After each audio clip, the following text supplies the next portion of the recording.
Thank you very much.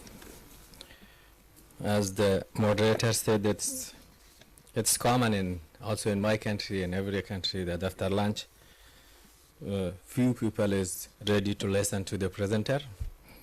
But I hope I will summarize my topics and did not want to take your much time.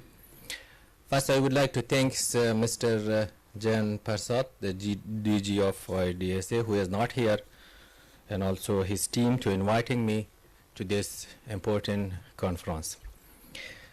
The paper that I have prepared, it's the abstract of the challenges and also that I have faced during my work as in the cabinet of Afghanistan as a Minister for Transport, and also by receiving the complaint from the trade, from the transporter, that they came directly to me and raised this complaint, and also through some reading of the articles and books about the issue. My topic is that strengthening connectivity in South Asia, prospects, opportunities, and challenges. South Asia is one of the emerging economic and most dynamic region of the world, and its diversity provides huge opportunities for trade, investment, and economic growth. The region is very wide and heterogeneous. It links Central and West Asia with Southeast and East Asia. Some of the countries are landlocked, like Afghanistan, Bhutan, Nepal. Some of the countries are landlocked and less developed, and also members of many regional and sub-regional initiatives, such as ECO, SARC, BIMSTECs, and others. However, here are some challenges to the South Asian countries to maintain the regional competitiveness and complementarities. One of the best solutions to such challenges is to strengthen regional connectivity and trade facilitation, which would further support the regional economic integration. Economic integration depends heavily on the density and quality of connectivity. A stronger connectivity not only strengthens the intra and inter-regional trade, but also generate higher income and prosperity. Regional integration across South Asia has been relatively slow, and the reason is lack in connectivity plays a critical role for such a below average performance in the regional trade. The morning presenter, everyone present, that there is 5% of trade in amongst the South Asian countries, and it's very less compared to the ASEAN and others.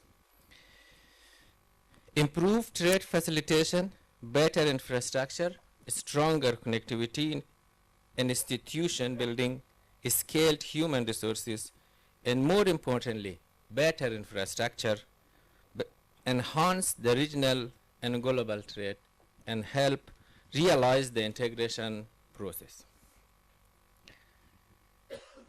As I work in the transport is the backbone of economic activity and social development.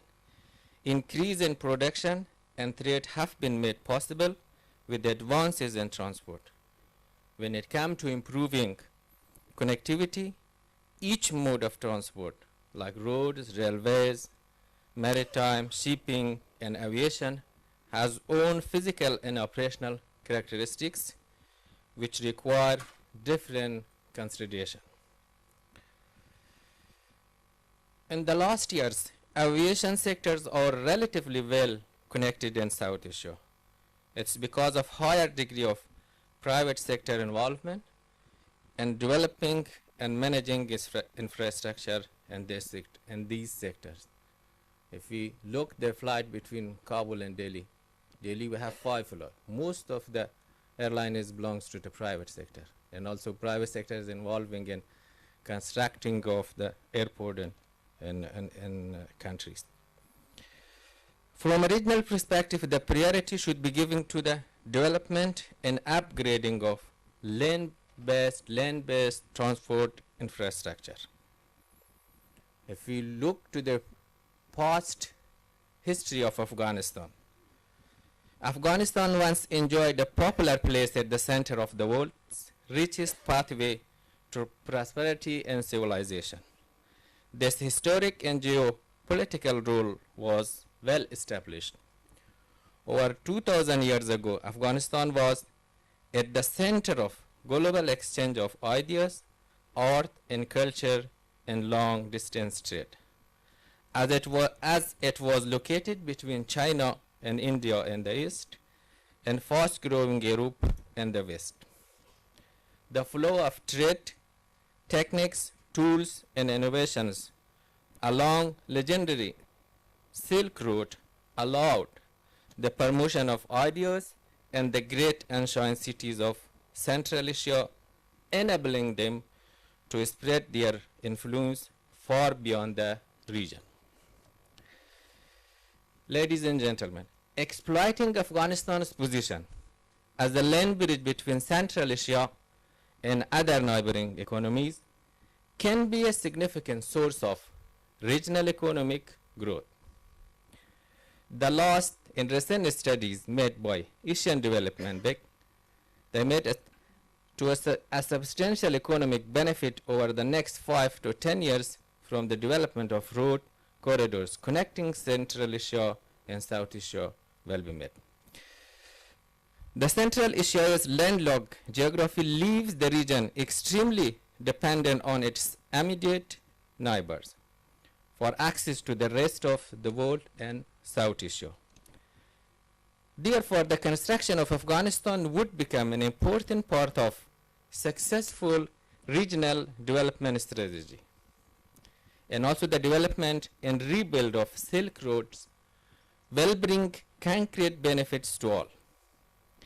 Donor and participants countries have the opportunity to decisively engage in closer cooperation, as it's a small price to pay for regional prosperity and for the creation of ties among nations, leading to significant economic expansion, sustain, and regional security. As my topic was on the opportunities and also challenges, I would like to tell few words about opportunities. South Asian leaders gathered in Kathmandu for the 18th summit of the SAARC, and there was a growing expectation for the discussion to result in stronger economic and energy connectivity in the region.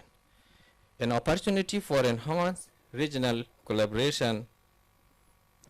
And Prime Minister of India has made growing trade and investment among SAARC countries are one of his government's top priorities. And these efforts have positive effects through the neighborhood. This is especially true in area like energy connectivity, where increased flow of electricity can fill the gaps.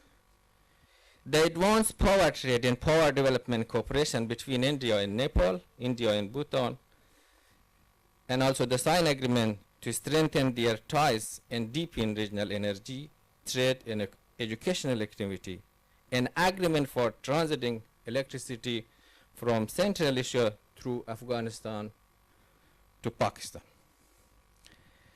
South Asian countries have the chance to further deepen regional ties on 3 agreements: South Asia Power Trade Agreement, Motor Vehicle Agreement, and Railway Agreement, which collectively will provide the basic framework for regional integration. As SAARC members, SAARC members can work together towards a more connected and more prosperous future, and will have the support of the international partners. They are already taking several steps to support South Asian opportunities.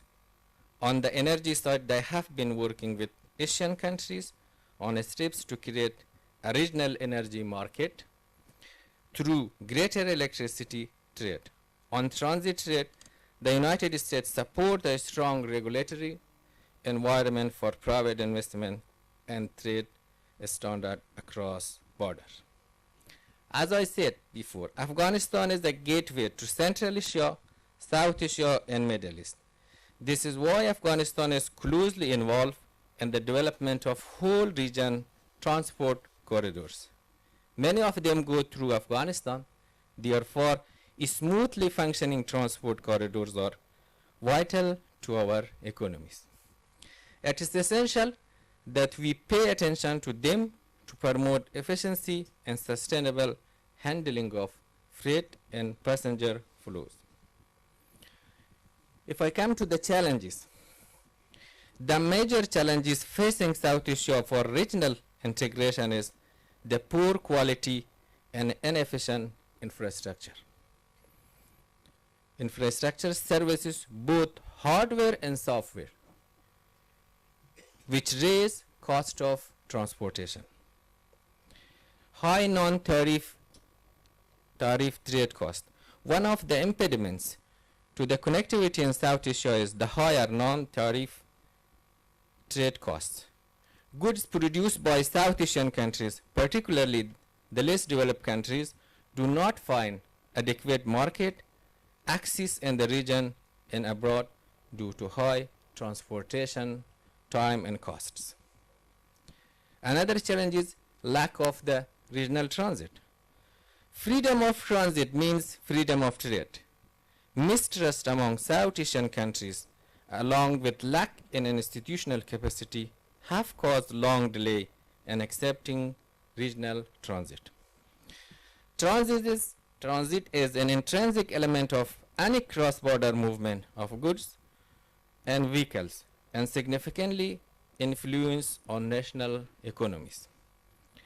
Therefore, agreeing to a regional transit would mean a win-win gain for all countries in South Asian regions. Another challenge is lack of vehicle scanner at land corridors. Lack of single window system for clearance of goods at border of Asian countries.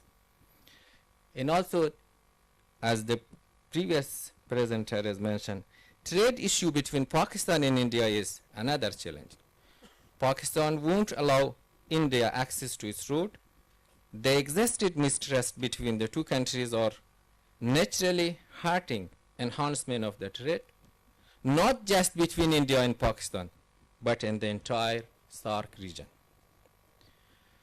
A more permanent solution would require, it is important for every South and Central Asian leader to go out their way to convince Pakistan to integrate its transportation links into those of greater region. A number of bilateral trade and transit agreements signed between South Asian countries, but they are not fully implemented. For example, APTA between Afghanistan and Pakistan. Security and terrorism are a common challenges for the individual state and the region, and there is no common definition of threat perception and terrorism. South Asia is a region has failed to grow in comparison to other regional blocs like ASEAN and AU. To move forward in this era of globalization, cross-border connectivity and regional integration is required. The need is to think from a regional perspective and together emerge on the world stage as a regional bloc. Regional states will have to come forth, open up towards each other, and grow as a region. Finally, the South Asian countries should realize that the benefits of free and fair trade were limitless and manifested themselves in many other forms apart from economic, such as social, academic, environment, and most importantly, in promoting peace. And I want to conclude my remarks with the dream of our presidents, Ghani dreams: breakfast in Delhi, lunch in Peshawar, and dinner in Kabul. Thank you very much.